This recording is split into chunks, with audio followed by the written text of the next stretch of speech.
So we shall continue with the chapter drugs used in the treatment of bronchial asthma. We have considered several classes like the bronchodilators, then the mast cell stabilizers. Okay. Uh, so the next class which we shall consider is corticosteroids. Okay. So now, generally these corticosteroids, that is glucocorticoids which are used, these are not actually bronchodilators. So this is the reason why they are not effective in uh, terminating an attack which is already precipitated.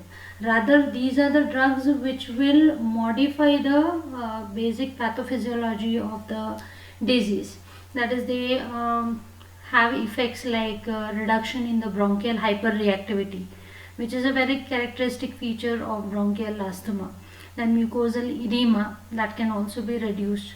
So also these drugs suppress the antigen antibody reactions. Okay, so any inflammatory response to the antigen antibody reactions or any other stimuli, so that can be suppressed by the glucocorticoids. Okay, so these are the drugs which will affect or they will have more complete and sustained symptomatic relief rather than the bronchodilators or chromoglycan. Okay, they can improve the airflow, reduce the asthma exacerbations which may take place. Okay, and also the remodeling which may take place in the pathophysiology of the asthma in the airways, so that can also be influenced or reduced. Okay, so these are the drugs which can retard the disease progression. So they affect basically the pathophysiology, the basic role of several mediators by which they produce several changes, further changes. So those can be altered by the corticosteroids. Okay, apart from this, they can also increase the responsiveness of the smooth muscles in the airways to the beta 2 agonist. So, in case of any refractoriness which may be created to these particular drugs, beta 2 agonist, so these are used as bronchodilators. So after prolonged use, refractoriness may be produced. So that can be reversed by the use of corticosteroids. So such patients who are refractory to the treatment of beta 2 agonists, they may become again responsive towards the treatment of beta 2 agonist. Okay. However, one thing should be kept in mind is that prolonged treatment with these steroids, okay, specifically the systemically administered corticosteroids, so that should be avoided because they produce a lot of adverse effects which may be even worse than the asthma itself, for the treatment of which these drugs are utilized. Okay, now under the classifications we have seen that corticosteroids may be divided into two. Okay, depending upon how they are administered. Okay, so they can be divided into systemically administered steroid and the inhaled steroids. Okay, inhaled corticosteroids. So coming to the systemic steroid therapy. Now the systemic steroid therapy, it is actually reserved in certain situations. Okay, it should be used in firstly the severe chronic asthma, which is not easily controlled by the bronchodilators or inhaled steroid. So when it is not controlled by these therapies, you have to switch over to the systemic steroid therapy. Or when there is frequent recurrences of the asthma, or if there is any increase in the severity of asthma, then you should go for the systemic steroid therapy. So generally the treatment is started with prednisolone 20 to 60 milligrams daily. Okay, further after say 1 or 2 weeks time, the dose reduction is tried for, and slowly the patient is shifted onto inhaled steroids. Okay. Then next condition in which these systemic steroid therapy is supposed to be instituted is status asthmaticus or acute asthma exacerbations, which are quite severe. Okay, so here there are severe and persistent asthmatic attacks which may be seen. Okay, so which are not resolved by the bronchodilator therapy. Okay, so in this case you need to start with a IV glucocorticoid. Okay, and slowly it may be shifted over to the oral therapy for 5 to 7 days, and thereafter slowly discontinuation may be done. Apart from this, corticosteroids may also be used in COPD, that is chronic obstructive pulmonary disease. Okay, a short course of oral glucocorticoid may be given in these particular patients. Okay, however, there is no proof as such whether these drugs can alter the disease progression.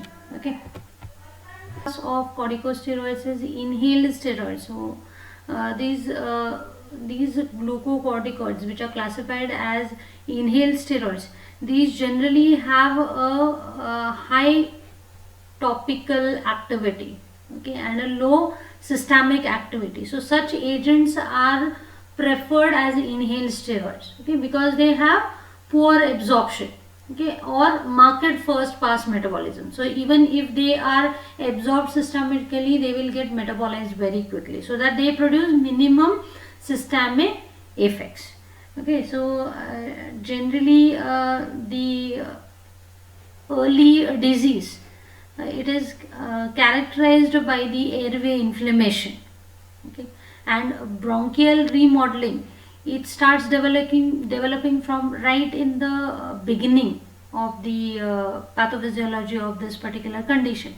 So usually it is suggested that the inhaled steroids, this should be the first step in the therapy of particular asthmatic patients. Okay, however, it is seen that usually nowadays inhaled steroids are not necessary for patients with mild and episodic asthma. Okay, it is since initial pathophysiology involves these conditions which can effectively be controlled by inhaled steroids, but still it may not be necessary in milder cases. So severe cases or with exacerbations, frequent exacerbations, you can go for the steroid therapy. Okay. Now these inhaled steroids, these suppress several symptoms, and they produce improvement in the symptoms of the asthma, like they suppress the bronchial inflammation. Okay, then expiratory flow rate, that is also increased in the asthma patient. Generally they have breathing difficulties when the asthmatic attack may be precipitated. So also these drugs reduce the need for beta 2 agonist, okay, during the asthmatic attack when it is precipitated. These beta 2 agonists may be required to be administered in the inhalational form. So their requirement is also reduced when inhaled steroids are used. So also they prevent the episodes of acute asthma. Okay, acute asthmatic attacks will not be precipitated in those individuals who are maintained on the inhaled steroids. Okay, however, already when an attack is precipitated, these steroids, inhaled steroids, they cannot control the acute attacks which is precipitated, because they don't have any as such direct bronchodilator property. So these can be used prophylactically to prevent an attack, not to abort an attack. Okay. Then these inhaled steroids, it may also be added to oral steroid therapy. Okay, what we have seen earlier. Okay, so oral steroid therapy may also be instituted. So to this, inhaled steroids may also be added, okay, in between. So in case of there are any short exacerbations, they can be effectively controlled by both of these therapies. Okay, that is oral as well as the inhaled steroids. Okay. Then even these inhaled steroids may also be benefited in the COPD also. Now, as we have discussed earlier, that corticosteroids, they have a lot of adverse effects. okay, which may be even worse than the asthma at times. Okay, so let's see what are the different adverse effects. Now, firstly, hoarseness of the voice. Okay, voice may become hoarse. Dysphonia, that is change in the voice, may take place. Sore throat may be precipitated. Apart from that, certain infection like candidiasis, oropharyngeal candidiasis may be seen. It may be asymptomatic or symptomatic. So this particular infections, these can either or all these adverse effects, these can be minimized by use of spacers. So while administering these inhaled steroids, there are specific apparatus is available which has spacers in between. Okay, so this will reduce all these adverse effects. Then the patient may be advised to gargle after each dose is administered. Okay, and this type of, specifically this infection, it may be prevented as well as treated by these antibiotics also, nystatin or clotrimazole. These antibiotics can be given to treat this infection. Apart from this, certain systemic effects may also be precipitated by the inhaled steroids. So these include or the systemic steroids also. So this include mood changes, osteoporosis, growth retardation may take place in small children, bruising may be seen, then petechia, that is bleeding beneath the skin, so that the small brown colored spots may be visible on the skin. Then hyperglycemia and pituitary adrenal suppression may also be seen. So these are the adverse effects. Now coming to the individual, certain properties of individual drugs we will see. So first drug is peclomethasone dipropionate. This is specifically used as an intranasal spray and it is effective in perineal rhinitis. So most of the corticosteroids you will see that they are effective in the allergic type of conditions. Next drug is budesonide.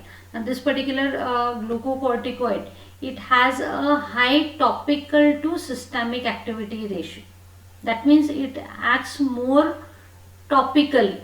It has very little systemic activity. Okay. Also this particular drug has greater first pass metabolism than beclomethasone. Okay, so even if systemic absorption takes place, it will get metabolized very rapidly. So that systemic activity is very less. So these are the drugs which should show minimum of systemic activity. Okay, so that will be better. Okay, so that the drug will act locally in your respiratory tract and it will affect the pathophysiology, or it will control the pathophysiology of the disease. Okay. Then as I have told already, the small fraction which is absorbed, it will get rapidly metabolized. Okay, so very less systemic effects are seen. Okay. So this is the reason why this drug is preferred in more severe cases. Okay, so it will act more locally, it will have more specific action on your respiratory tract. So this drug may be used in severe cases of asthma. Okay, so coming to the uses of this drug, it is used for the prophylaxis and treatment. Okay, that is prevention and the treatment of seasonal and perennial allergic or vasomotor rhinitis, then nasal polyposis. Okay, so these are all the conditions, allergic type of conditions in which this drug is effective. So usually 2 puffs in each of the nostrils in the morning may be sufficient, and later on as a maintenance therapy 1 puff may be sufficient. You know, the problem with the use of this drug is it can precipitate adverse effects like nasal irritation may be caused, or sneezing may be precipitated, crusting may be seen in the nose. Okay, then itching of the throat and dryness also may be produced of the throat. Okay, so these are quite common, especially in the beginning of the therapy when you start the therapy. So also this drug is contraindicated in presence of any kind of infection or nasal ulcer. So you should be very careful to avoid this drug in these 2 situations. Next drug is fluticasone propionate, and this particular newer inhaled glucocorticoid, it has a high potency, so that less amount of drug is required to produce the same amount of action. So also it acts for a longer duration, action lasts for a longer period of time, and it has negligible oral bioavailability. So systemic effects are also very less or insignificant. Okay, so whatever dose which is swallowed, okay, so whenever any inhaled corticosteroid is administered, there are high chances that some amount may be swallowed. Okay, so that may be absorbed systemically. So because this drug, it has negligible absorption, okay, oral bioavailability is very less, so there are less chances of it producing the systemic effects. Okay, however, at high doses, certain systemic effects may be seen due to the absorption from the lungs. Next drug is flunisolide. So this is again a topical steroid which may be used in prophylaxis or the treatment of seasonal and perennial rhinitis. Next drug is cyclesonide. So now this particular newer addition, it is quite unique and different from the others in that it has very high topical to systemic ratio.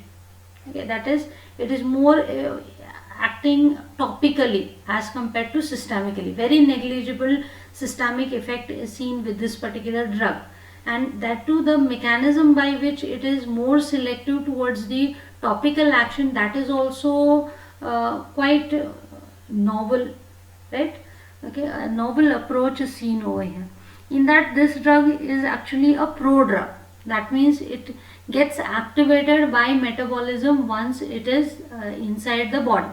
Now the difference between this drug is that it is metabolized and active drug is released at the site of action.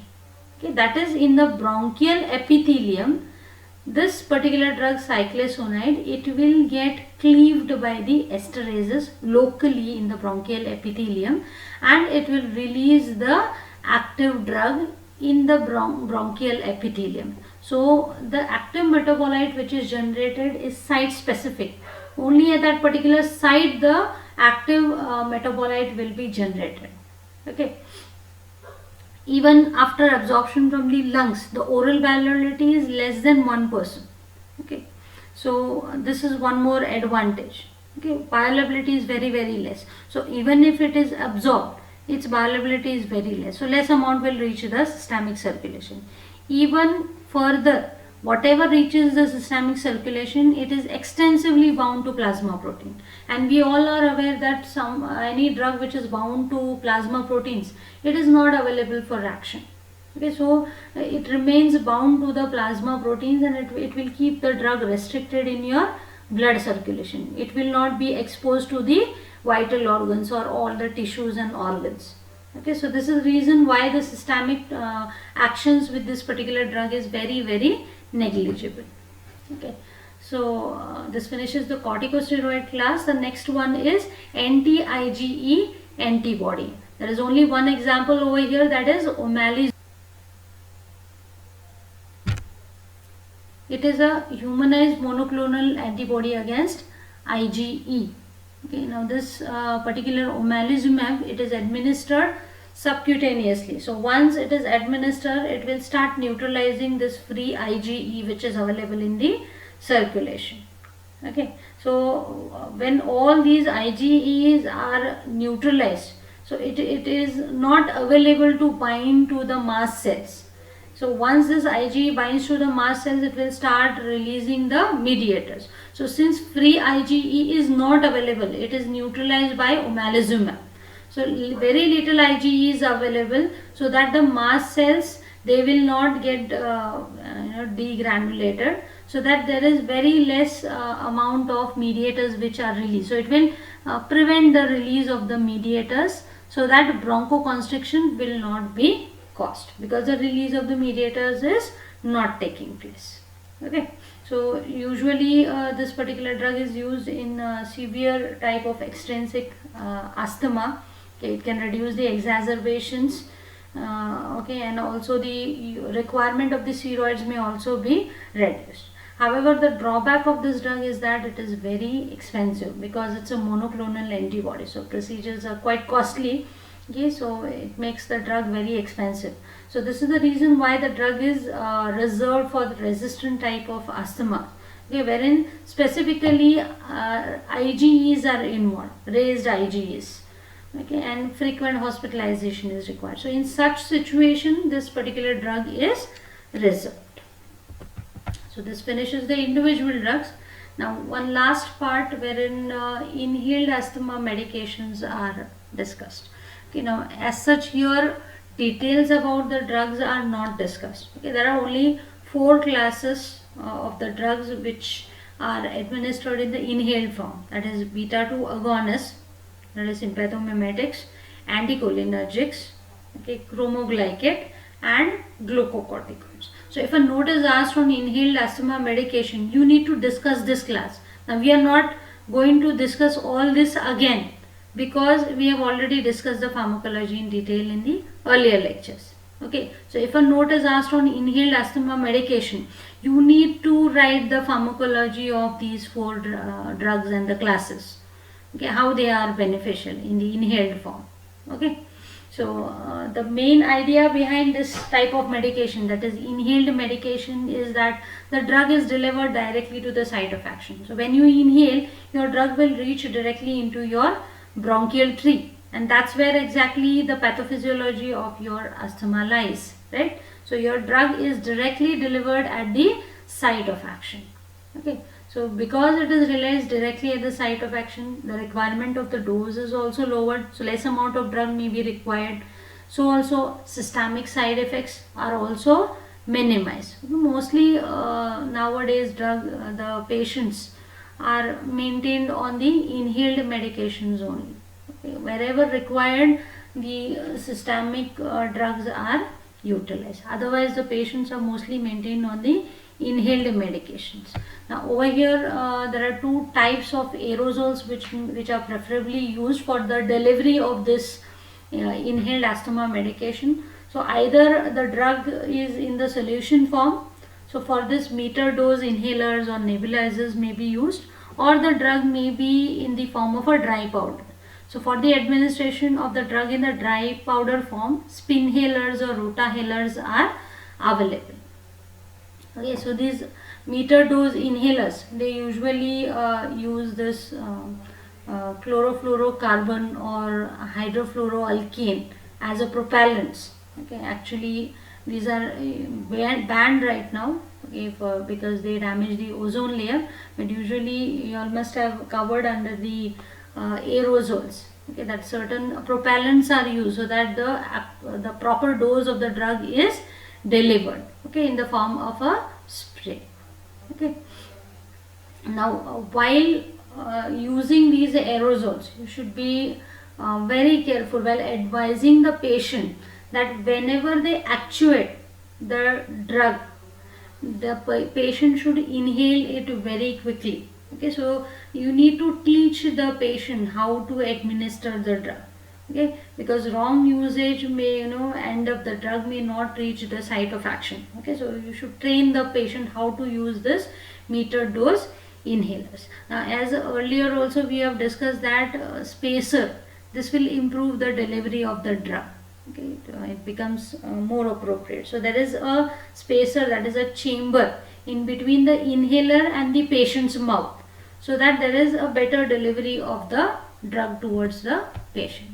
Then the nebulizers, they produce a mist of drug solution, okay, which is generated by the pressurized air or oxygen, so which can be inhaled. So this mist can be inhaled through a mouthpiece or a face mask, okay, which may be fitted to the face of that particular patient. Okay, so usually this particular nebulizers, they are preferably used in severe episodes of asthma, or in case of small children or elderly who cannot use those inhalational type of aerosols appropriately. Okay. And the advantage of this nebulizers is that more than one drug can also be nebulized simultaneously at a time. Okay. Then next type we have seen that the drug can also be administered in the form of dry powders. So here dry powder inhalers are available. Okay, rotahalers or spinhalers. So here generally the drug is packed in a capsule. So this capsule, it is generally punctured or cut across. So there is a provision in that spinhaler. You have to place the capsule over there, turn it so that the capsule will break and it will release all the drug in that chamber. And once it is done, the patient has to inhale it through inspired air. So strong inhalation is required. So this may not be possible for small children or elderly, okay, or those who are very sick. So they may not be able to inhale the drug in the form of a dry powder. Okay. Whereas there are certain other disadvantages also of the dry powder. There may be irritation, okay, because there are particulate matter which are entering your airways. Okay, so it may irritate the air passages, so it may precipitate coughing or bronchoconstriction also because of the entry of the particles in your respiratory tract. So usually the particle size, they have to be ideally maintained in a certain range. Okay, that is 1 to 5 micrometer diameter particles. These are effectively delivered into your bronchioles. Okay, generally larger particles, if there are larger particles, they will start settling in your oropharynx itself. Okay, whereas very fine particles are also not ideal. Okay, because very fine particles will not get settled anywhere. They will be just exhaled out. Once they are inhaled, they will enter your respiratory tract, and when you exhale out, the drug will also get exhaled out. Okay, so ideally the particle size of the drug, it should be maintained within 1 to 5 micrometers. Okay. On an average, only 4 to 10% of the inhaled drug, it will reach the site of action. So that is a drawback with the inhaled medication which is used in the asthma treatment. So proper training has to be given to the patient. Okay, so also one more problem is that a considerable fraction of drug is also swallowed. So drugs should not have a good oral bioavailability, because you may swallow it. You are inhaling it through your mouth. So there are high chances that a drug may get absorbed systemically. So your drug should not be absorbed systemically. It should have low oral bioavailability. Okay, because systemic effects has to be minimized. Otherwise your drug will reach systemically. It may start showing action on the other systems. Okay, so the drug should have low oral bioavailability. That care has to be taken. Then one more way by which improvement in the drug delivery which may be done is by slow and deep inbreathing. After the drug has been actuated, you can breathe the drug which is there in your mouth. It can be breathed slowly and with deep inbreathing. Okay. Apart from that, one more trick is that holding the breath after inhalation, so that immediately if you exhale out, the drug may also be exhaled out with your exhaled air, right? So when you can hold the breath for a while, so that will allow your drug to reach your respiratory tract. It will remain over there, it will get settled over there. So this will enhance the efficacy of the inhalers. So this finishes the chapter. The important questions pertaining to this chapter is note may be asked on pharmacotherapy of asthma, so in which you should discuss all the classes of drugs and how they are important, okay, in what way they help in asthma. Okay, then mechanism of action of any of the drug may be asked. Then methyl sentence is important from exam point of view. A note may be asked on methyl sentence. A note may also be asked on bronchodilators, which is the first class, and this is a subclass of bronchodilators. Okay, so a note may also be asked on bronchodilators. So you need to discuss all the three.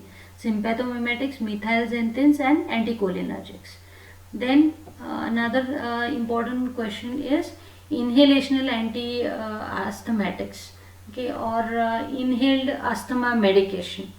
So last part which we have seen, we have just mentioned the drugs, okay, but you need to elaborate over there and plus tell how exactly the inhaled medications are administered. Okay. Thank you.